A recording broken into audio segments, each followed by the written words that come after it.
السلام علیکم ورحمۃ اللہ وبرکاتہ۔ دوستو کیا حال ہے؟ خیریت سے ہیں آپ لوگ؟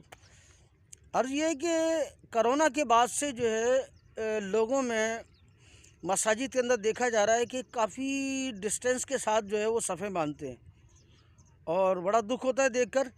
اور لوگ جو ہیں آپس میں جڑ کر کھڑا ہونا نہیں چاہتے۔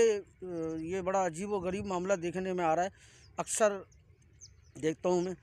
اور لوگ آپس میں جڑ کر نہیں کھڑے ہوتے، جبکہ سنت مبارکہ یہ ہے، صحابہ کی سنت بھی یہ ہے کہ آپس میں اتنا مل کے کھڑے ہوتے تھے کہ ان کے کاندھوں کی جو کپڑے ہوتے تھے وہ رگڑ جاتے تھے۔ اور آج یہ حالت ہے کہ اگر لوگ کھڑے ہوتے ہیں تو اتنا ڈسٹینس رکھتے ہیں کہ اس کے اندر جناب والا ایک بچہ کھڑا ہو سکتا ہے، جبکہ حضور نے ارشاد فرمایا، جس کا مفہوم ہے کہ صفوں کو جو ہے وہ سیدھا کرو اور اتنا قریب ہو کے کھڑے ہو کہ شیطان جو ہے وہ تمہارے درمیان بھیڑ کے بچے کی طرح داخل ہوتا ہے اور وسوسے ڈالتا ہے۔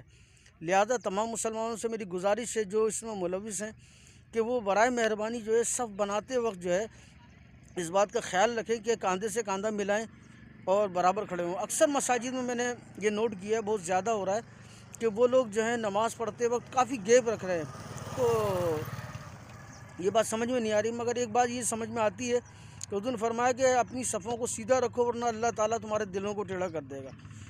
تو یہ بڑا عجیب و غریب معاملہ دیکھنے میں آ رہا ہے نمازوں کے اندر۔